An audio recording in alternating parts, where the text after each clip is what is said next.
just a couple bad weather fans representing New York, talking all things sports. Man, what could go wrong? We got Alex, who's a fan of the Knicks, and Mike of the Nets. The yin-yang of the tri-state, place your bets on the Yankees, Giants, Mets, or Jets. Yeah, you should listen if it's sparking your interest. If you made a vow to your team, don't break it. Bad weather fans is the relation.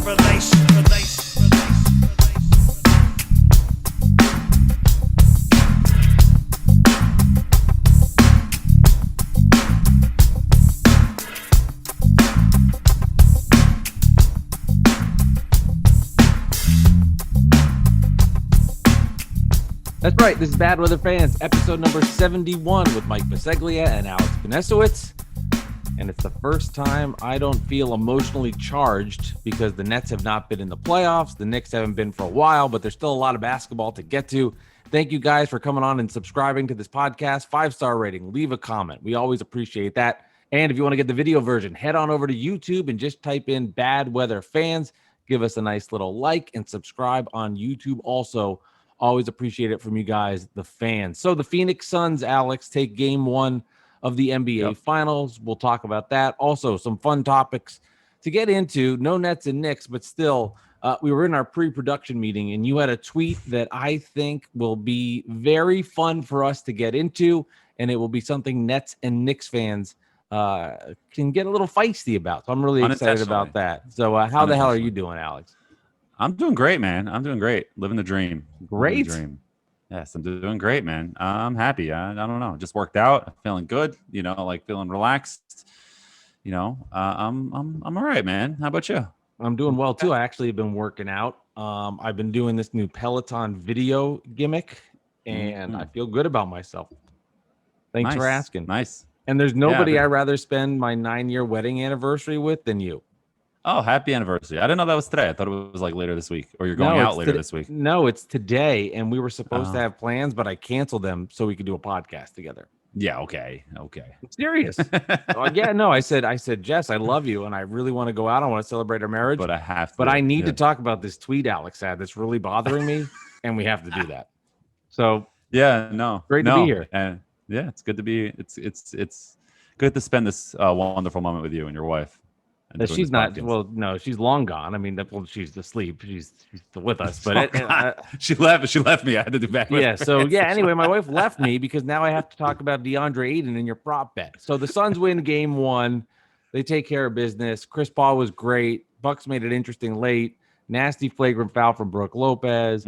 But what I really want to talk about with the finals, because you're just so excited to talk about this, is your prop bets, and you bet that DeAndre Ayton would win the NBA Finals MVP. I wouldn't put him at number one right now. It probably 20 and 19, man. 20 and 19. But okay. He could have gotten 20 and 20, but Chris Paul stole a rebound from him at the end. Do you think if the Suns win the series and Paul puts the same kind of effort he does throughout the series, he's going to win. They're going to give it to Chris Paul. It has to go to Chris Paul because Ayton might have a chance to get back, and this is his moment. Yeah, or Devin Booker, either one will probably win it. But if Ayton's doing 20 and 20 a night, I mean, how do you ignore that? I mean, you know what I mean? Andre Iguodala won Finals MVP when the Warriors won one year because he shut down LeBron when LeBron was still getting 35, 10, like averaging like ridiculous numbers. But when they put him on him, he kind of slowed him down a little bit, enough so that they can win. You know what I mean? But I think that was one of the years Kyrie got hurt. I know there's a lot of them, so No, he's always teams he's on seem to always be in big playoff games, and he doesn't get injured. I'm just joking. I know you're joking, and I mean, what am I gonna? People take it seriously. I'm just kidding. People joke. I've said this before, not the previous episode, but the one before. I can't take, and I mean this from love. I can't take a mediocre team's. I can't take your opinion on my dynasty type team that can win a title every year. I mean, your team's an average team, so I mean, it is what it is. You're taking shots. We're coming up. Shots. We're in a different we're different stages. It's cute. That's it. It's cute. That's cute. The cute stage. So DeAndre Ayton, you're excited about. I just can't see. Prop bets. Yeah, go for the prop bets. And then I want to talk about this tweet you had that's I think it's gonna. It's getting a little riled I've been up. hyping it up like it's the greatest tweet you've ever had. But go for it. It's definitely in the top 100,000. So at least it's up there. Which is a good, which actually is not terrible because you probably tweeted 87 bajillion times. At least. So I texted you the other day. I thought about doing a quick spaces or doing a quick YouTube of prop bets for the finals. I knew we were going to talk about it, and it's the finals. I know you don't. It's hard for you to get into it still because you're still upset, which I understand. But so a couple of the bets are who's going to win the series and how many games, who's their finals MVP, games total in the series, who's up after 3 games, what the series number is. Is it 2-1 Suns, 2-1 Bucks, whatever, 3-0 straight, and then straight winner. So I asked you what yours were, and yours were Bucks in 6, finals MVP Chris Middleton, games total 6, series after 3 Bucks 2-1, and then straight winner Bucks. You went heavy Bucks, which is interesting. I want to talk about that in a second. And then unintentionally, I went heavy Suns. We did not plan this out to be on opposite sides of the spectrum, but it kind of works for the podcast. I went Suns in 7. Finals MVP, DeAndre Ayton, which I'm very excited about. I had the best odds doing that. I could win a lot of money if he wins that. Games total 6 because I hedged my bets, even though I picked Suns in 7. Series after 3, 2-1 Suns, and then straight winner Suns. So I went heavy Suns, you went heavy Bucks. Your thoughts? Why I went heavy Bucks and not the Suns? Yes. Yes. I have not seen the Suns play in a couple of weeks, so I had no gauge for if they're any good. And I saw the Bucks rip my heart out. So I went with the Bucks, and I also saw that most people were picking the Suns to win. So I said, "F it, I'll pick the Bucks." And they lose every game 1 that I've seen. It feels not the Heat series, but the Nets and the Hawks. They did lose game 1 and then come back and won the series. So it's just something to think about. I know it doesn't exactly mean so much, but I don't. If they're adept to coming back in a series, I think the Suns are much better than Atlanta, and the Bucks team that they're seeing versus the Nets. Or the team that the Bucks saw against the Nets are much different team that they saw in the second half of that series, games 4-7 because of injuries. I think the Suns are the best team by far compared to those other two, the injured version of the Nets and then the Atlanta Hawks. So it will be a tough task. But honestly, I'm rooting for the Suns just so I can see that the Bucks don't win a title. And then I probably picked the Bucks a little bit to kind of jinx them. Yeah, no, and it's also I went heavy Suns because I thought Giannis was going to be out a game or 2. You know what I mean? So that's kind of why I thought heavy Suns. But then after a while, I'm thinking about it like, you know what? This is what's going to happen. And it's also a little different for me than for you because I actually bet actual money on these bets. And you just kind of were like, yeah, these are my bets. Sure. Didn't put any money on it. You're like, if I was betting money, I'd probably have to think about it a little bit longer. But the odds. But I mean, let's be honest. So let's pull back the curtain. And you texted me on Tuesday at like, what, 5:30-ish? Yeah, it was late in the day. And you're like, hey, I need your bets. And I go, hey, like I was wrapping up work. So I wanted to get something else done. And I knew like later at night when kind of everybody's asleep in the house, my son's asleep. And I'm just like, my wife goes down and I'm like, I'm hanging out or whatever. I'm like, I'll text you then. And you go, I need them now. The finals are tonight. I was like, you're right. I thought it was tomorrow. So that's how unplugged you are because of the Nets.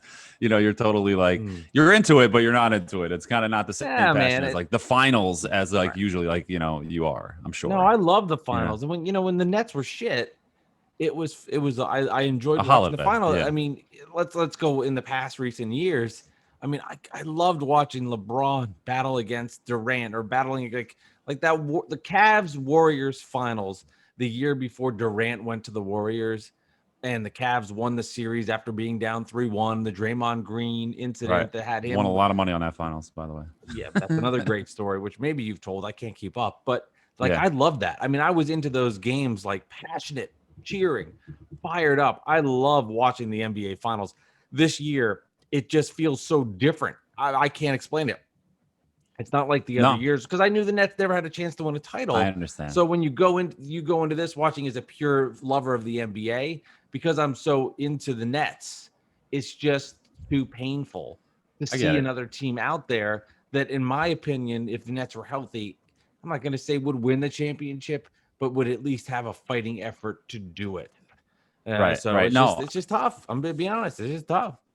I get it. And we keep going back to this example of how I know how you feel was kind of like the 2006 Mets where they were the best team all year. It wasn't a super team like the Nets and how they, but then that World Series, I did not like. You think I was locked into Tigers Cardinals? Hell no. No chance I watched an inning of that World Series, so, and I'm not, World Series can be kind of boring anyway, until it gets towards the end, but in general, like there wasn't a chance I was going to watch a second of that, but anyway. So and if there's something I do with this you. podcast, I'm going to be real with people. I'm not going to go on here and lie to everybody about my passion and say I'm deep, knee deep into the Suns Bucks. I mean, like, no. And let's be honest, people listening to this podcast probably don't give two shits on my exact opinion of breaking down the pick and roll game with Chris Paul to get the matchup with Brook Lopez every time. I mean, that's not why people are Bobby coming to this podcast.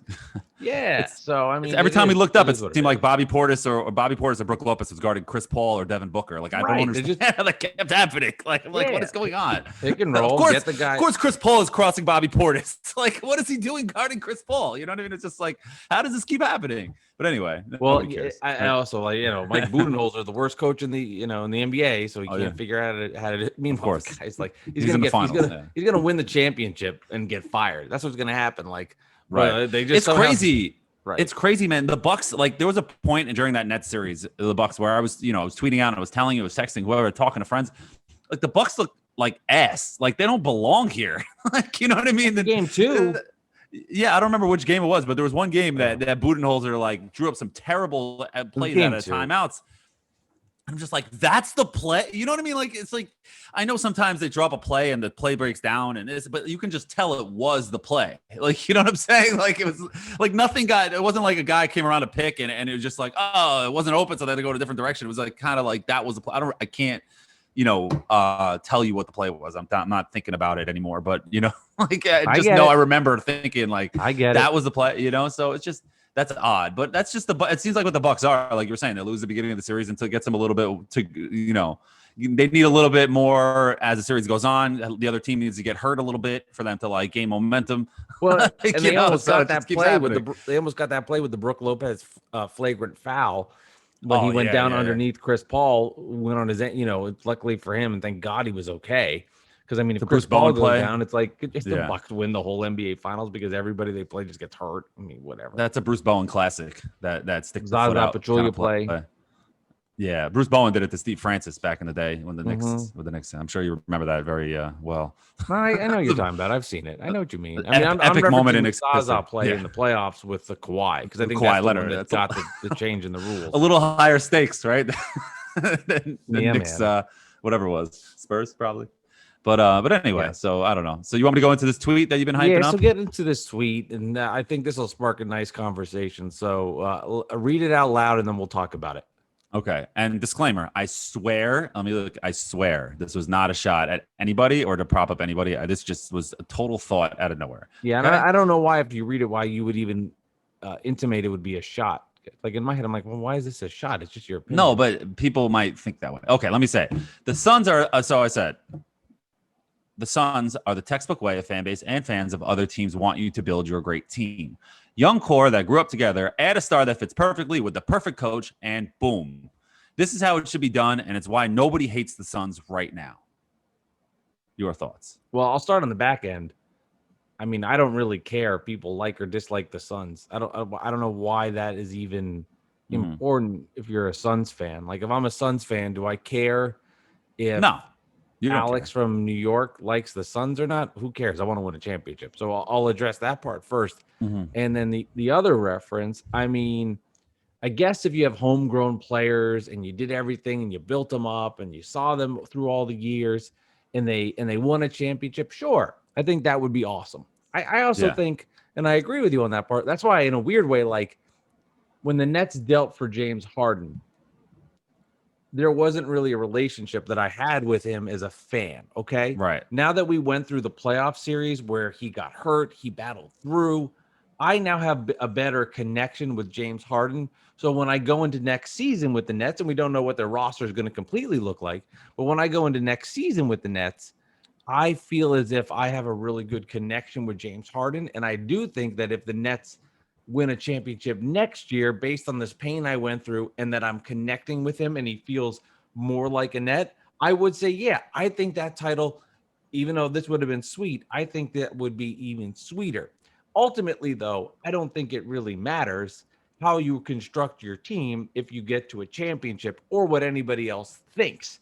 I can tell you this, if the Knicks, from that standpoint, I guess would you not want the Knicks to deal for Lillard and then have Kawhi opt out and come to your team because you would have superstar players that weren't organically grown?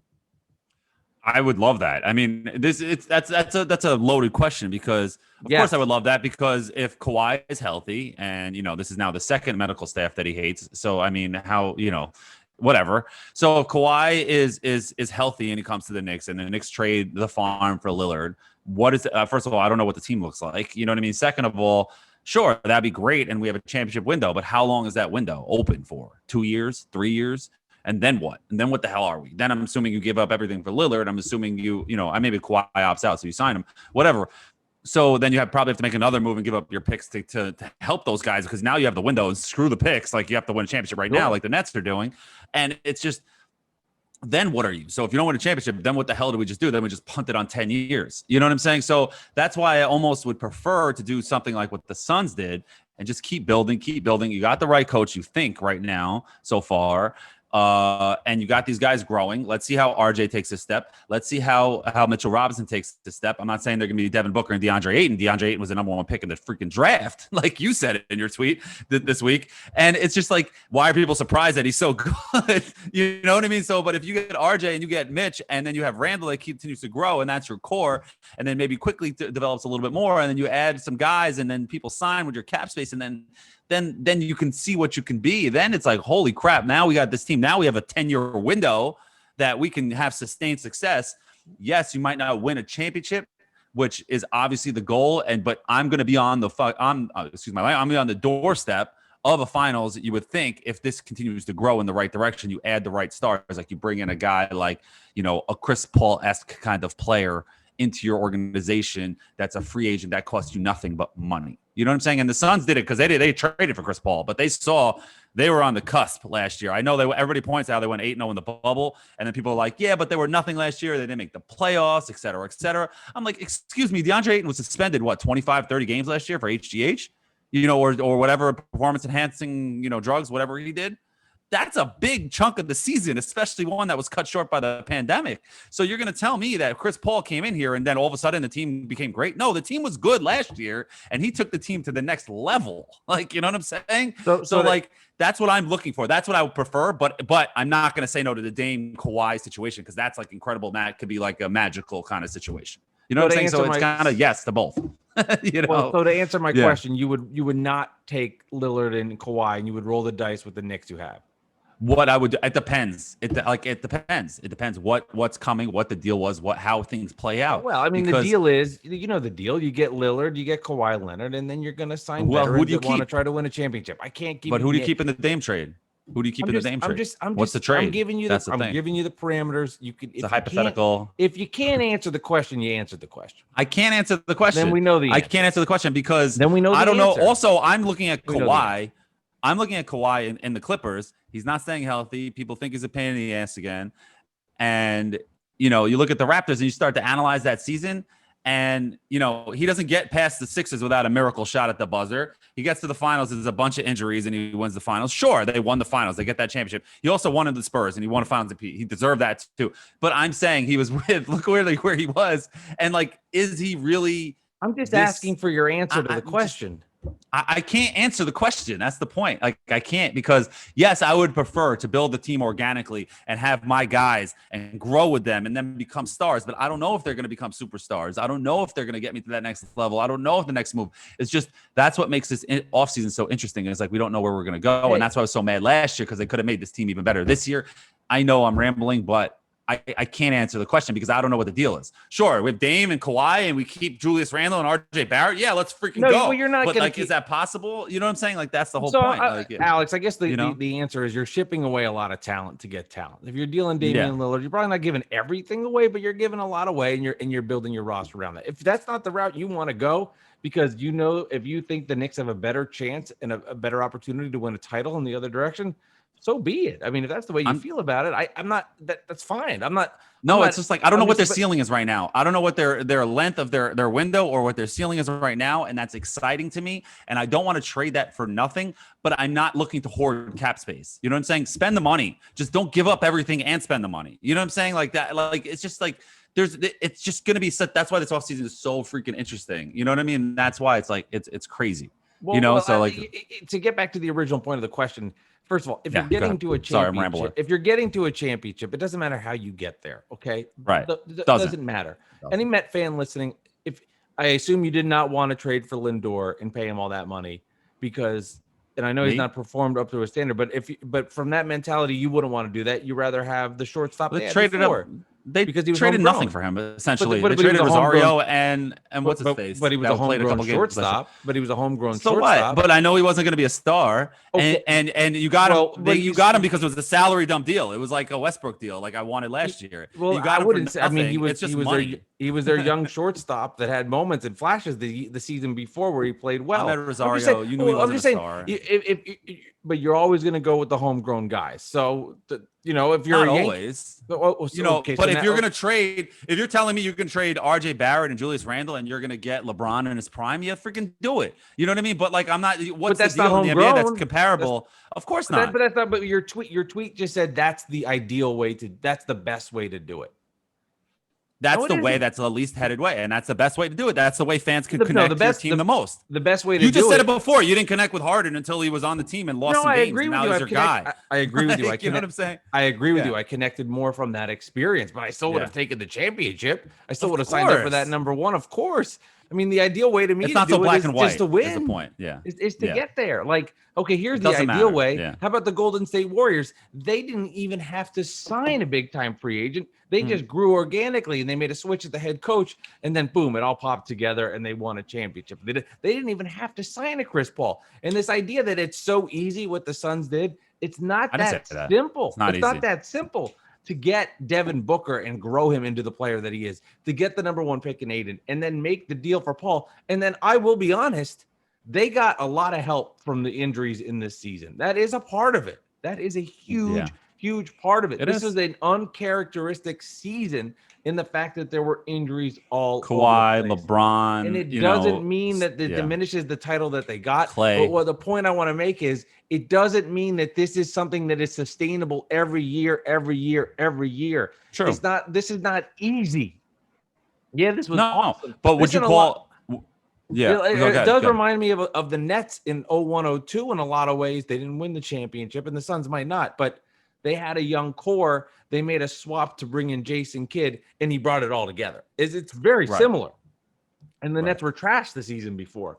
But it's hard to think of years where teams like average NBA, Suns a team on the rise, they make a deal, and boom, they're in the NBA Finals and 3 games away from winning a championship. It's just not that simple. So I understand, like, hey, I find this to be the ideal, perfect way. But in reality, there's so many different paths that if anybody gets caught up on wanting it that way, you're not going to get what you ultimately want. So be careful in thinking, oh, I want to see what RJ Barrett develops into. Right. Oh, I think he could pair up with him. I can tell you unequivocally, if you have Damian Lillard and Kawhi Leonard, Alex, the Knicks have a chance to win a championship next year. If they don't have a chance. And as a fan, all you can ask for is a title. So if that's all you can ask for, I can't say no to that. I say, yes, I want to do that. And to me, yeah, okay, and maybe if it doesn't work out in 2 to 3 years and it blows up, you're fucked. But if it works, Alex, you just of course, if it works. Championship. But like, you got to understand where the Knicks fan is coming from, the psychological standpoint where the Knicks fan is coming from. They've tried to do things like this in the past, and we've never been in this situation before in most of our lifetimes. And I don't even know if before that, where you have the cap space, you have really good young players, the team is winning, and you're developing, and you know what I'm saying? So it's like, do I want to give that all away for Damian Lillard? No. Like, he's not good enough to give it all away for. No, he's not. But do I want to give that away if I'm getting Dame Lillard? If I'm getting Dame Lillard and Kawhi, yes, I would consider it, and I would do it depending on the deal for Dame. Because what is that deal for Dame? Like, just because I'm getting Kawhi doesn't mean I get to give up everything that I've been building up for the last 7 years for Damian Lillard. No, it doesn't mean that. That doesn't mean that just because. That's bad business. That is like horrible. Like, why would you do that? Because then you're like, okay, so now we have Kawhi and Dame and we have nothing else on our team. And what are we? Are we the New York Clippers? You know what I'm saying? Like, what are we? Then, you're going to be like Kawhi and Paul George in the Knicks. You know what I'm saying? Like they're not winning championships, and he gets hurt, and then this guy's not here, and then you waste 10 years, and then you wake up and you have to redo this again. You know what I mean? You gotta pray for the lottery and this guy. You know what I'm saying? So it's just that's why I'm very, very, very skeptical to give up the farm for somebody like Damian Lillard. And even if you're getting Kawhi, I will do it if it's the right situation. But I'm, obviously that's the situation where I do it, and I'll be more inclined to do it. But I'm not giving up RJ, man. I don't want to give up Julius Randle. I would give up pretty much anybody else, but I don't want to give up 50 picks and Mitch and Quickly and Toppin and these guys. Like, sure, I'll give them up because obviously you're getting Damian Lillard. Those are the kinds of people you have to give up to get them. But like I said on the last podcast, if Damian Lillard says, I want the Knicks, only the Knicks, this is where I'm going, that's when you can get him. That's when you can get Kawhi too, and then you got something special there. You know what I'm saying? Like, it's not a black and white answer. It's not something that I could just be like, sure, I'll do that. Yes, done. It doesn't work that way for me in my head. No, you made that loud and clear. Your point is crystal clear. It definitely doesn't work that way for you, and I would just say, good luck. Good luck. That's fine. I'll take it as long as we keep going down this road where. Doing smart, honestly, I can't see it keep going down this road because last offseason I hit the freaking ceiling because they scraped the bottom of the barrel. They brought in guys like Reggie Bullock, Alec Burks, Elfrid Payton Brett back. The only guys that I was really happy with were Noel and Austin Rivers and I was just like, what are we doing? There's guys out here we can get like real NBA players like Bogdanovich, Gallinari, DJ Augustin. Obviously, I was wrong about Augustin, but it's just like, what are we doing here? Are we trying to win? You can win now and also build for the future. So, I hope they do something like that. They keep their long-term flexibility unless they can land somebody like Kawhi, obviously, but they're probably not going to. Let's be realistic. It's just like I said on a tweet earlier. Sorry, last thing at Knicks Central. I said on a tweet earlier this week, Kawhi, if he leaves the Clippers, in my opinion, he's going to go to the Heat because they all go to the Heat. They always go to the Heat. It's where he's going to go. He's a warm weather kind of dude. He's not going to come to the Knicks and deal with this nonsense. He's not that kind. He's like an introvert kind of a person. You know what I'm saying? But carry the hell on. Well, I would say, you said it before, you have to realize where the Knicks fan is coming from because there were so many bad decisions about moves that were made that you're now in the mentality of rebuild it and do it the right way, which I am for. But you do it and you build the right way to get those assets to then make a move to get to the next level, Alex. At some point, you got to start playing chess and forget about playing checkers. You have to make the strategic move to go next level. And maybe I'm saying that from my experience as a Net fan, seeing what the Nets did with a young core, and they turned it into 3 superstars who now could win a championship and have a potential to do it for the next couple of years. So that's the way I view it. If you can make those moves and turn it into the next level, you have to go ahead and do it and not just make bad moves to make bad moves. Yes, I'm saying you're not trading Damian Lillard for the entire roster, okay? Right. But I'm saying if Dame's I'll tell you this. You're going to have a roster around those guys that's going to help you compete for a championship. I don't know who. I don't know where they are. People are going to come. This is what guys will come. Right. Just like people said, Blake Griffin came to the Nets and he was a huge help for them. Guys will come and will piece around players. So my point to you is I think they'll be your roster will have enough guys around it. All of a sudden, JJ Redick's there shooting threes for the team. This is just what happens. This is how it happens. Danny Green shows up somehow. Danny Green shows up. These are the guys that just end up on your roster. You know how it works. Yeah. Frank Ntilikina, the defensive stopper, now is in there. You keep him. You sign him for a couple more years. Frank's the man. So I don't look at it like, what's around the roster? The roster will have guys. You put down the Clippers, but the Clippers had a really good roster around them. I mean, for the Clippers, the deal was that if you want to say this is why you're scared of Kawhi, cool. The injury thing, Kawhi's not injured. It's a different series. Of course, he's probably in the finals. They're probably in the finals. Yeah. Who knows? Well, maybe. It's close to. It'll be. But again, back to the original point. You can't, as a fan, listen, fans, okay? Bad weather fans. If you start getting picky about how you want your titles, oh no, just get your titles. Yankee fans, Met fans, Giant fans, Jet fans, Islander fans, Devils fans. Red Bulls fans. Whatever the other team that plays hockey in that god-awful arena. You get titles how you get titles, and then you celebrate, okay? It's about winning championships. Don't worry about how you get there. Or if you did it this way, it would feel just a smidge better. Oh, that's so great. Congrats. It felt a smidge better because you did it naturally. Ultimately, it's about winning the title. It's about winning the title. That's it. No, and like the old legend of saying my team's better than everybody's. Yeah, unless you're on, never mind. Let me stop. But where they find a way to those talk shows, they find a way to trash anybody who wins anything all the time. They just have something to talk about. But anyway, it's like the Riley legend when he got LeBron to come to the Heat, where he's taking all these meetings. He legit probably didn't know where he wanted to go. Riley walks into his meeting with LeBron and he just throws his rings on the table. It's like, you want those? Who cares how you get them is how the story goes. Like, who cares how you get them? They'll forget one day how you got there. And a lot of people haven't because they hate LeBron and he's not retired yet. But once he's gone and you look at his career, you're going to be like 10 straight finals appearances. Holy crap. You know what I mean? Who the hell is going to do that? Do you think Devin Booker is going to be in the finals the next 9 years? No. You know what I mean? Not. Like, it's like to fathom what LeBron has done in his career right now. You can't even like wrap your brain around, because people just don't like him as like a guy. He's like a little bit of a cornball, and like, you know what I mean? He says things that people don't agree with, right. And people have their reasons why they don't like him, whether you agree with them or not. It's just, or they try to take away his championships. Like, oh, he wouldn't have won if Ray Allen doesn't hit that shot. He wouldn't have won if this guy didn't do this. He wouldn't have won if that. That's it's sports, just a bunch man. of crap. That's just sports. Nobody says that about, you get in this stupid Michael Jordan debate. Nobody talks about John Paxson and Steve Kerr hit game-winning shots, or, for the Bulls in the finals. Like, nobody talks about that. Oh, Jordan did it. Oh, he made the right play. It's just like, give me a break. But the point is that you win it. Yes. Gun to my head, I'd probably do it for Dame if I know I'm guaranteed getting Kawhi. Of course. I'd probably do it, because at that point, you're going to know what the deal is. And I'm going to be like, you know what? All right, we get to keep, you got to keep one of the three. You got to keep Randall, RJ, or Mitch. One of them you have to keep, or two at least. And then you feel a little, all right, let's see what we got going here. Kevin Love's coming to the Knicks for the league. They're getting Kevin Love, and now they're getting Sexton and Kevin Love. Yeah, they're getting Sexton and Kevin Love. Then you have Sexton and Dame and Love.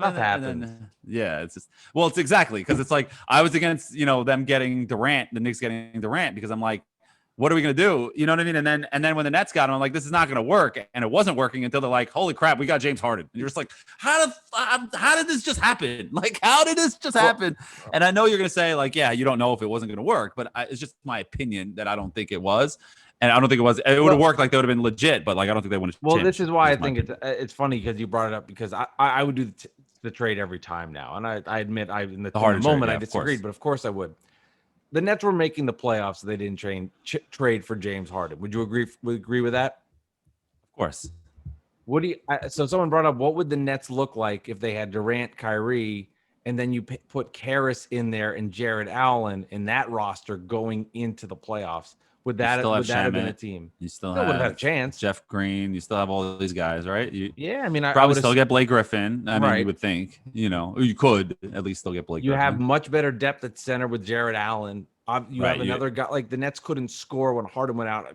Karras isn't Harden. I'm not saying he is, but he's a productive. They're beatable NBA though. Player. They're beatable, but they're still a championship contending team. But they're still right. Yeah. The big three that they have now, if they're healthy, they would have won the title this year. That's what makes this all that's what makes it all the more painful to watch. It doesn't matter who's around those three. Like, you know what I mean? Like, when people are like, oh, will they be able to gel? I'm like, these guys are so good. They don't need a gel. Like, these guys don't need a freaking gel. They know each other. They've been playing ball to each other for years. I mean, Harden and Durant used to be teammates, but Kyrie and Durant are best friends, and like, they would have been fine. Like, they didn't need practice. Go play basketball. Like, you know what I mean? Like, these guys are at a different level. Well, that's what gets me excited for next season at the very least. I would hope they come out with this like anger redemption tour, where they want to just wreak havoc. Because that's how I feel. Like, I just want to go out there and beat the shit out of everybody. I mean, that's my mindset. Like, I want them to go out there and beat the living shit win out 75 of games, right? Win 75 games, just mow through the regular season. Yeah, just I don't go out there a year together. Harden's not fat. Kyrie's ankles are all good. We know Durant's healthy 100%. Fucking go. Let's just beat the shit out of everybody. You want that 1 seed next year. You want the 1 seed. You want to like enough of the, we got 3, we're okay. No, get the 1 seed, and you could have cruised a little bit, and then I mean, like, but what are you gonna do? I mean, it is what it is. It is what it is, man. But you know what? It's just another year down. You know what I'm saying with this team. With your team. So that's what's really frustrating. So, yeah, man. For you. We'll see. And that's why I know, I get it. I get it. I understand where you're coming from. Why are people obsessed with the NBA and the teams that make the finals? This is always fascinating to me. Why do people care so much about the teams that make it? What do you mean? In what regard? Like market wise? Like people will be like, oh, this is going to be a tough one for the NBA. They don't have the teams they want. No one's going to care. Why do you care how the NBA? You have Chris Paul and Giannis. You got enough star power in there. You know what I mean? It's like people are like, oh, they don't have LeBron. They didn't get what they wanted with Durant or Embiid in the big market. Oh, man, this sucks for the NBA. Who cares? Oh, my favorite was when the Warriors lost in the play-in tournament. Oh, it's a big loss to the NBA without Steph Curry in the playoffs. Like, who cares? The Warriors would have lost in 5. It doesn't matter. You know what I mean? Like, why do people care so much about like the NBA's feelings? And how they're doing with ratings. The ratings are fine. People watch for the star players. They don't watch for the teams. People watch for the teams, but there's the casual fan that's watching. They're watch for the star players. People want to see Chris Paul. People want to see Giannis. They want to see Devin Booker. He's dating somebody famous, I think. You know what I mean? There's all types of stuff that are all, and the NBA is such a social media league. Like the NFL draft when it goes on and they don't let like Ian Rappaport or Schefter tweet out the picks before they come, at least in the first round. Like they don't let anybody. They're like, don't do it. Like, please. It's a TV show, and you can legit watch the NFL draft unless it like within like 30 seconds of the pick, you might get spoiled. But like if you want to watch it, if you're watching the NBA draft, the first 7 picks before the draft even starts. Like, you know what I mean? Like they don't care. It's just a TV show, and the NBA loves that idea. It used to piss me off. I'm like, why do they do this? And it still kind of annoys me because I want to watch the draft and like enjoy the moment. And it used to be like anxiety with the Ron Artest or Frederick Weiss. And put down your phone. But put down your phone. But like you're watching the thing on TV and these guys know where they're going. There's no like Kenny Smith and Mark Jackson. They're like, oh, I want to go to the Knicks. And like, oh, and Mark gets picked. Kenny Smith daps him up. And it's just like they didn't know. You know what I mean? There was more of a, it was more drama. But at the same time, the NBA loves that because they know that's where the world is right now on social media. And you can follow Woj, you can follow these guys, Chris Haynes, whoever it is, and you can find out everything that's going on. Mark Stein, you can find out what's happening, and you don't need to turn on the TV. And that's what makes the NBA Finals interesting because you might see like, oh, did you see that? You might not have watched the second of the NBA Finals, but if you're a casual sports fan who's on social media, you know what happened. Yeah, you can't say that about baseball. You can't say that about other sports. I mean, football you can obviously, but they're in a league of their own. But I don't know. What do you think about that? Well, I have 2 things I want to react to with that. One is a little sidetrack and it gets into life, but I just think it's interesting. But I just want to put why are you laughing at that? You think it's fine? I know you're going to say I'm on Twitter too much. Is that what you're No. Life? No. I'm not my life, just life in general. Yeah, just life in general. I want to talk about. But I just want to say, don't be so concerned with the NBA and their ratings and how they're doing. Right. It doesn't matter. They're going to be fine. Let me say this. TV contracts. Yeah. Just because the Suns and the Bucks are in the NBA Finals and the ratings will be down, there's going to be games next year. Don't be so. You worked for the league office and your paycheck's dependent on ratings and you have to work for advertising. I get it. I'd be upset. But if you're a Knicks fan, if you're a Net fan, who cares? Just worry about you should be rooting for your team, not for the NBA. And I'm just so sick of people going on there being like, oh, this is shitty for the NBA. The NBA is fine. They got enough money. Don't worry about that. Yeah. But what you said before, it does remind me of just like a simpler time and just how different things are and the excitement that you would get from like watching something live, hearing it happen live, not knowing the results, or even as, and this is totally off track, but even something as simple as like a new album released and you would go to Sam Goody and you would buy the CD and you would bring it home and listen to it. That anticipation for things has been completely destroyed. Life is easier now. If you want to see something on demand, you see it on demand. You used to have to go to Blockbuster and hope that the video was there. Now you could get it in 2 seconds. Life is so much easier, and I don't think I could ever go back to the old way, but at the same time, there was something really special about, oh my God, I know on Tuesday, June 6th, this CD's coming out and I can get all these tracks and listen to them on repeat. It took work to be a music fan where back you could then. just go on your phone and get everything in 2 seconds. Right. It's like, sorry, I stomped on you. It took work to be a music fan back then, where it's like you found this song and you're like, yo, I got this song, check it out. People are in the car and you're like blasting it. I'm the only one with this song. Nobody has it. Come, and like, yo, can I download that from your computer? And it was like a whole thing. Now it's like, yeah. Oh, you got that? Yeah, that came out. How many streams did it get? You know what I mean? It's like, yeah, that's not, nobody cares. It's just, it's a different world. But what's funny about the NBA? People complain about the NBA not having these powerhouse players and these teams. But then in previous years, they complained, oh, the NBA is too predictable. Now you have 2 teams you didn't expect. I mean, maybe the Bucks you thought be in the finals, but you didn't really expect it, and you're still mad. So it's like, you know what? You're just miserable, and that's just what it is. You know what I mean? Like the Kevin Durant thing that he tweeted out once. He's like, NBA fans hate the NBA. It's weird. Like, you know what I mean? It's so true. He said it once. I hate agreeing with him, of course, but it's one of his things. You agree with him a lot, actually. Yeah. No, it's one of those things. You keep sending me things he's saying, like, I hate agreeing with him. I'm like, yeah, there was one other thing. I forgot what it was, but there was recently that he said. I was like, oh, yeah. No, yeah, it doesn't matter. Yeah, it doesn't matter. But it's true. That's such a great point that you bring up. It's so fascinating. It's like, oh, we need parity in sports. We need to see all these different teams play. Oh, this sucks. Nobody cares about these teams. We need LeBron. We need the great players. We need the great Never teams. happy. It's like, okay, either way. Just no one can be happy. No one can be happy. I would be totally into this NBA Finals if it wasn't heartbreaking for me to watch. I'd love these 2 teams matched up. And I think if you love the game, you don't really care who it is. Mm-hmm. You just want to see. I mean, ultimately, if you're an NBA fan, and if you're not a fan of the Bucks and you're not a fan of the Suns and you're not betting money, so with whatever that 4% population is at this point, you probably want to see this thing go 7 and have epic games and be entertained. Right. I want to see DeAndre Ayton win the Finals MVP is what I really want. That's what needs to happen. That happens, and I'm okay with anything else that happens. I'll be great. I'll be grateful. Very, very grateful. Oh my God. See, this is why I don't bet, man. And I know you're not a big bettor. You're doing like a couple bets here in the finals, but like, yeah, you just start betting like on DeAndre Ayton.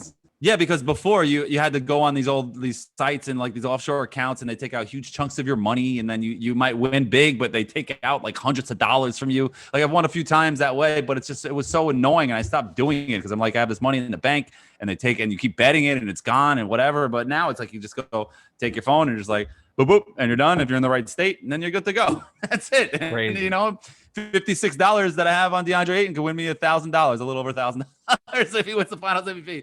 It's like absolutely incredible. And a couple of those prop bets, I only betted like $10, $20 here on each one, and it's just let's see what happens. I'm excited. It's crazy how much money is transferred in the world. It's not real. It doesn't even exist. Like it's just all right. It's like it just disappears, or it goes to somebody else's wallet, or it goes to your wallet. That's why crypto is crazy. That stuff takes me, kind of wraps my head and gets me like really like. It's just numbers. It's not actual cash. It's just like numbers. Like I'm worth this, and I can take it out. No, that's just kind of wild. All right. Well, so you want to get into the value of $1 if you really want to. No, I don't. I have no interest in doing that right now. Okay, so that's kind of what's going on in the NBA world. Nets, Knicks. It'll be exciting because sooner or later, Alex, we are going to have to talk about the offseason moves in the NBA draft. Right. And the preseason starts 3rd day of October. So if we're recording this, it's July 7th. This podcast comes out basically on the 8th.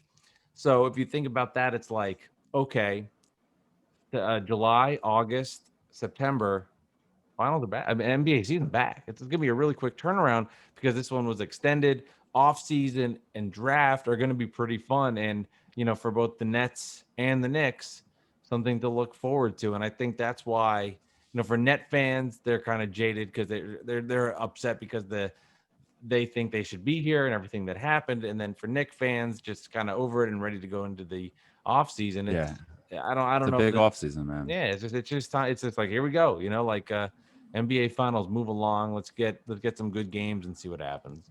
Yeah, like I don't know if I said this on the show or in our pre-production meeting, that Nets fans are like, hey, let's fast forward to the playoffs next year. Already, like, let's get through this finals. Like, who cares? Like, let's close the book on this depressing end of the season. And the Knicks fans are like, okay, let's get past this finals. Like, I want to see maybe Chris Paul. You root for a guy like that, but you're just kind of like, okay, let's go. Let's just draft. Like, what's happening? Like, what are we gonna do? get some new stories, so whatever. So that's we are both Mets fans. Mets split today versus the Milwaukee Brewers. They took a game, not yesterday, but the day before. Yesterday was rained out. Mets are playing good baseball, and then they have 7 with the Pirates. So they got a feast on Pittsburgh. Weird, man. How do they? Well, because the All-Star breaks in between. Oh, okay, that makes sense. I heard Gary Cohen say that today, and I was like, "What?" That was odd. No, you don't see that where you have like a home and home with it's 4 at City and then 3 in PNC, I believe, and you don't usually see that. And that was jarring to me too. And I was like, well, if there's going to be a team you want that with, it's going to be the Pirates. So I went and I looked up the schedule, and it was like, okay, there's the All-Star break in between, and that's what's going to happen. Yeah, I'm looking forward to it because I'm going to be with my father-in-law as a Pirates fan, and trust me, he's not like he hates them. I mean, he hates them. So of course, I know I'm going to watch these games with him, and it's going to be like the Pirates are going to be the best team in baseball. I've already planned this out in my head. That I'm going to have to watch the Mets lose to the Pirates all these games. Right. No, that'd be cool. And it's a random thought. Baseball is so much easier to watch when you're with somebody. Like it's a very hard sport to watch alone. I feel like baseball is like one of those sports, like it's very conversational. There's a lot of downtime. So if you're getting into a conversation with your friend and you're on a couch or your dad or a relative or whoever, and you're watching the game, you can really get into it because you're like, you're into it with somebody. But like when you're by yourself, it's kind of hard. You're just like this. You're like, okay. It's funny you say that. It's a pet peeve of mine at basketball games when people I'll go with somebody and they're like, oh, so how did your day go? I'm like, I'm not talking about my day. I'll tell you how my day goes in about an hour and 7 minutes. Yeah, it's one thing if it's like, we talked about this once, and I think you're right. I like sometimes you go to a game with somebody that you haven't seen in a long time. You might have a quick conversation with somebody in the middle of the game, but like it's got to be like early, like you just sat down, you're like, oh yeah, but like, or in a timeout, and you get into the conversation, it flows over to the beginning when the game starts again. Fine, but like. Baseball, you can have full conversations with somebody and nothing's different. Like, and that's why in baseball announcing, I think it's the hardest kind of announcing to do because you're not just reacting to the game. You would know, you called the perfect game, Virginia College baseball, I did right? UVA baseball on the radio for 3 or 4 years. So I called a lot of games where we had to talk. Yeah. And just like, what do we do? It's 11-1. Like, what are we talking about right now? Who's listening to this? You're like, what's happening, right? It's actually funny you brought that up. So there's a point where I did a University of Virginia baseball game at Maryland, and that place is it was UVA won a game 27-4 at one point. Wow. I mean, it was just crazy. So this was an internet broadcast, and I did the broadcast on my own. So you would like drive to the stadium. I had to set up everything, plug everything in, connect it back to the station, make everything work. So I was the engineer, the play-by-play guy, the color analyst, the whole deal, the producer, statistician, everything. You had to do everything. Right? You had to do everything, which is fine. It was great. It's part of it. Yeah, it's fun. You're a kid. Like, what the hell? This is awesome, right? Yeah. But I'll never forget. It was at one point. It was like one of these innings, and I went, "I've got to shit my brains out. There is nothing. There is nothing I can do. Like." It's happening. This is happening whether I leave this chair or not. This is happening. I rather go to the bathroom and I have to leave. So I put up like the crowd mic and just left and missed like an inning maybe of baseball, and it just played. And there was nothing I could do about it. And I just came back and I was like, and now the 2-2 pitch to Holtzman. There was just nothing I could do. I'll never forget that. I was like, I've got to go to the bathroom. Did anybody say anything? That's an amazing story. It was an internet broadcast. People were probably like, what the hell's going on? Maybe there's technical difficulties, but you just can't. It was me alone by myself, and it was the second game of a doubleheader, and it was like 27-4. I was like, this is what it is. So be it. I'm making $10 an hour. You're getting what you're getting. So I'll never forget that moment. That's really funny. And that is really fun. I don't have a similar story, but I kind of not sort of do. When I was at, I went to Kingsborough Community College for 2 years out of high school. And I worked at the radio station there, and I used to do the producing, the board for Brooklyn Cyclones games when their Cyclones first came. So people were really excited about it. And then this old Brooklyn announcer, he was apparently famous. I never heard of him, but like he hated when people talked over. Like he just like, especially like with these stupid kids and the thing. So I had to like pot up the commercials and like wait for it to come down and be like 3, 2, 1 and whatever, the deal. So I would have to go to the bathroom. So I would like jet out of there, like run into the bathroom and then come back and hopefully I catch it because this guy's going to yell at me. And then sometimes I would make a mistake and then you would see him be like, and then he wouldn't say anything, but he would just go, And you just get quiet. I'm like, I know, we're like, sorry. Like, you don't need like say talk down the line. I know that game. I know talking down the line very, very well. I have a talk down the line story that I don't even feel comfortable saying on this podcast. Okay. But I'll maybe afterwards. Another time. Okay. That sounds like maybe after hours bad weather fan story. Go to our Patreon page. You get the bonus. We have a lot in common, man. We have a I don't know about that. I wouldn't say that. It's I wouldn't funny. go that we do. far. A little more than most people. You want to do the poll question and the jersey game? Sure. So first we'll go to Knicks fans. Who are you rooting for in the NBA Finals and why? Suns, Bucks, Langston Galloway, and Bobby Portis. I don't give a fuck. I want it to end ASAP. I like when you do the poll question. You definitely have a reading voice. Do I? Yeah. You go. That's Knicks fans. Knicks fans. My Connecticut school broadcasting. My Joe announcer. My Joe announcer voice. Yeah, that's what they used to let call me it, hear from you. At CSB. They used to always be like, am I being an ass with that? Don't be a Joe announcer. Knicks fans, who are you rooting for in the NBA Finals? Suns, Bucks, Langston Galloway, and Bobby Portis, or I don't give a fuck. I don't give a fuck. ASAP. Yeah. Actually, the Suns won 48.6%. Surprised. I think a lot of people like Chris Paul, and they want him to get his ring. And they feel like he deserves it. I mean, I see that. I mean, there was a lot of too many nut punches in his career for me. Like, you know what I mean? I used to love him on the Hornets. I was obsessed with Chris Paul when he was on the Hornets. But that was a long time ago. But so Suns won 48.6%. I don't give a fuck. Wanted to end ASAP 25.8%. Bucks 18.3%. 7.3% links to Galloway and Bobby Portis. That was just kind of a fun answer because those are the two ex-Knicks that anybody cares about. Okay, few shout outs. We have Salvador Caban or Cabin at BK_Yank86. I'm all in for Gallo and Portis. More Portis because he gets important minutes and contributes on the floor. But yeah, so he's in for the Bobby Portis and Langston Galloway. Our boy BKGO718, BKGO718, the Nets fan, your favorite person. Always he calls you Jersey Mike. He goes, I love it. Need it to end so the Nets can pillage some players from both teams. So he's worried about the Nets. He's off to the next series, and that's my guy. Give me PJ Tucker, right? Yeah, PJ Tucker is coming, I'm sure. PJ Tucker, Chris Paul probably is going to opt out and sign for. He's going to sign for the minimum. You know what I mean? And all right, so anyway, next we have JT Monet with 2 eyes, so that's why I say Monet. So it's kind of like when you have 2 eyes.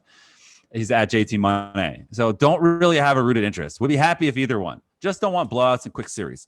Hoping for competitive ball and a 6 or 7 game series. Slight edge to the Suns since my boy got money on them. LOL. Fair enough.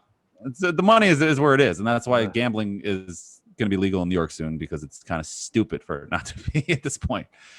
So we have our boy E at Eric St. Croix. I don't give a fuck. Both teams benefit from multiple stars being hurt on their way to tonight's game. I'm just thoroughly unimpressed with both. So the winner just kind of got me like, gun to my head. I guess the Suns because Chris Paul winning, it would be kind of a lifetime achievement award. It's a good point. Chris Paul is getting a lot of that. Let's see who else we got going on here. So we have Knicks fan since birth. He's at Dat Franco or she. Sorry. I don't know, bro. I think leaning towards the Bucks. Again, they made me happy this postseason. Heat check, Nets check, Hawks check, whatever kind of a thing. Like, let's see what happens there. So Nick, the Jets fanatic, he's at my coach is Stala, so he must be a new account. Got to root for CP3 is what he says. Let's see who else. Let's see if we can get some. Oh, our boy Ben Little. He's at Ben Jam in 1 of 1. I'm sorry. This is how tired I am. It's Benjamin in 1 of 1, not Ben Jam in 1 of 1. Anyway, all right, let's give a shout out to our we love this guy. His name is Deanne. What's up, Deanne? How are you doing? All right. Let's read a tweet now. It's from our good buddy Mike. Hey, Mike, how are you doing? Oh, yeah, it's good to have you. All right, who's next up? All right, we love this guy. His name is Josh Ua. Hey, Josh Ua. And I'm a Lex. Somebody, my friend Nelson used to call me Lex. It's pretty funny. So anyway, so Benjamin 1 of 1 goes, I like CP3 and Middleton, but 100% my answer is D. On to Zach Wilson and the New York Jets already. That's right. Get the Yankees out of here too, unless they give me a Moneyball type winning streak. F them. So Yankee fans have, throwing the towel in on the season. I mean, to get to the playoffs, the Yankees really need to be about 20 games over 500. You would think for the rest of the season, which is kind of wild. I think about. It's not impossible. It's not impossible. It's not impossible. I mean, they're the Yankees, so anything's possible. I've given up saying it'll never happen with the Yankees because they're the Yankees. Something always happens. They always make a trade, but we'll see. Yeah. And that's the podcast. That's the poll question. So now you want to do the random question, actually, before we get to jersey number trivia, discussing this because you're the food guy. Favorite jelly? Grape is mine. I want to know what your favorite jelly. I think if you don't have grape, I feel like you're a terrorist. So I just want to know what your thoughts are. I know it's a lot of pressure. I don't know if I have a favorite. I haven't had enough jelly to answer that. Probably something that's red. Red, so strawberry. I like all jellies. Probably. I don't mind the different jelly. I'll go to any jelly. Really? I'm surprised. I feel like jelly is something like you're either one jelly or you're nothing. I don't have that much jelly go to someone's life. But think about it. You don't go to someone's fridge and you're like, oh, they have 4 kinds of jelly. There's strawberry, there's grape, there's marmalade. It's either here's the grape or here's the strawberry, or you know what I mean? I keep things more on the peanut butter side. I typically have a lot of sandwiches that are no jelly. They're just peanut butter or almond butter is good. Yeah, I don't really. Well, tweet us. Let us know. Jelly. What's your favorite jelly? Tweet us. Let us know. What's your favorite Mike jelly? Delivers Pod. What jelly do you like? I'm okay with that. Why did that come up for you somewhere? I don't know. We were just talking about it today. Me and my friend were texting, and it was something about I forgot why jelly came up, and then we just started joking about it. Obviously grape, and then we're like, yeah, remember cream cheese and jelly sandwiches when we were kids? It was always grape jelly. Cream cheese. You hate cream cheese? Oh my god, that's horrible, man. Come on. I had my. You got to go to. I'm starting to eat mac and cheese for the first time. I have You're a very picky eater. Yeah, I'm not a picky. That's why you have food podcasts because you're. No, my wife and I actually came up with this. We figured this out. I'm only a picky eater with some American food. International. So you hate America. I was eating kimchi out of a jar today. But give me eggs and I'm freaked out. Yeah, that's a little chicken. Is that what you're thinking about? No, it's not that. I just don't like I don't like how it tastes. Yeah, that's kind of interesting. But so we'll pick that up on Mike Delivers, your podcast, your food. If you want to hear my podcast about being an Uber Eats driver, head over Mike Delivers podcast. Okay, more Alex. Food talk.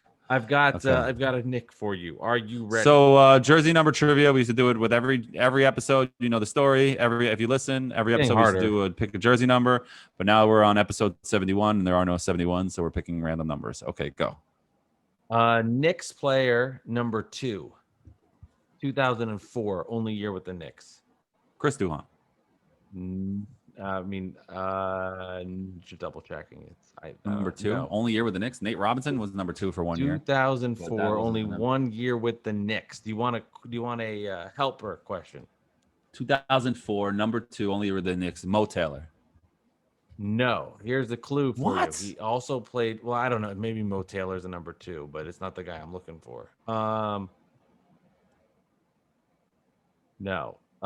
He also played for the Nets. Oh, Keith Van Horn. Yeah. That gave it away. Because I know it's your boy. Too easy. It would have been a better clue for you. Was Mo Taylor number 2? Maurice Taylor? Not that I see from this list. No. Why do I see it 2 when I see him? I don't know. Anyway, go ahead. That's all I had. You're up. Oh, I thought you Maurice had Taylor was number 2. But he was 0506. Okay. 0506. Oh, see, I was in the ballpark, so that was close. But you were wrong. Okay. Yep. But I was wrong. But I was close. That was a good answer, though. That's a good random. Yeah, that was fair. You're wrong, but you were close. Like Durant. He was on the line. Yes, he was on the line. You want to go there? You made me go there. Thanks. I'm sorry. Let's see. Random number. I like my numbers to mean something, not just be random number. But I don't know because. Yeah, I know. So we're running out of numbers, Alex. So I know. Get creative. Ooh, this is a good one. You probably won't get it. So let's test you. Number 35. He was on the Nets, the New Jersey Nets, from 91 to 92. Boy, that's early. I have a couple of hints that you'll probably get. Well, maybe 91 to 92. So. Was he drafted by the Nets? I'm young. I'm still young. I'm like 7 or 8. So I'm trying to think back to this team. This is like the early Coleman, Kenny Anderson years. Drazen's on the team then. because he was traded midway. So it looks like he was drafted by the Sonics in the second round in 1990. So he must have been traded to the Nets at some point, maybe on draft night, because he never played for the Sonics. He was the Nets right away, and he was traded mid-season to the Spurs. His second year. Mid-season to the Spurs. Not Benoit Benjamin. Nope. No, it's not. I'll give you the next hint in a little bit. Try to think for a second. He played for a bunch of teams. Yeah. So he started. So he was a net in those early. You think Dolan J. Trump got this one? I don't know if he got this one. Maybe. Probably. I'll say this about Dolan. He's a little older than me, so I do think he has an advantage there. He's also better at this than me. He just is. Can you tell me which college he went to? Yeah. Okay. I can't. There's two hints. One hint that I really probably shouldn't give. So he went to Arizona. He went to Arizona. Huh. And he's a 3-time NBA champion. And then he ended up winning 3 championships. Okay. So that means that era he was on the Bulls, right? Yeah, he ended up going to the Bulls for 3 years, or for a bunch of years, but he was there for three of their titles. 4 years. Judd Bushler. Yeah, okay, that's who it is. That makes sense. Yeah, that makes sense. I wanted to throw you off with the 3 championships because you'd be like the Bulls, like what, huh, because no, that's Judd Bushler doesn't you don't think, he didn't do anything to deserve, you know what I mean? He was just on the team, you know what I mean? He hit some shots. All right, there we go. I would say that was a good one. Let's not do more of them because that's less next week. So right. We went through Mo Taylor and Judd Bushler, and those are some random Knicks and Nets. So that's a pretty good deal. Do you want to break down the Judd Bushler and Nets Sonics trade? Maybe we can do. This has been Bad Weather Fans, episode number 71. Thank you guys for listening. Hey, don't forget, go ahead and download, check out all these podcasts. If you missed previous episodes, you want to hear the emotions after a big net or Nick win or loss, you can go through the category and hear them all. We're going to have a fun summer ahead, even though there's no games to be played. We're going to have some awesome interviews, and we will be breaking down this entire offseason. And as we talked about, we'll be talking all things sports as other games and other sports get heated up. Mets, Yankees, Jets, Giants, and all that stuff. We will be getting into that. Go to YouTube also. Get the video version of this podcast. And like that bad boy, so you can see our pretty smiles and our nice big hello. And you can check that out on video. Alex, there it is, episode 71. Let's go Nets. I'll talk to you later. By the way, Judd Bushler was traded on draft day. I don't know what it was, but his rights were immediately traded. I did not know he went to Arizona. I learned something today on the podcast. Yeah, there you go. See, that's what I do. I teach you, Mike. I teach you. Have a good one. I'm trying to say goodbye. You're not letting me. Goodbye, Alex. You got to say goodbye. Goodbye.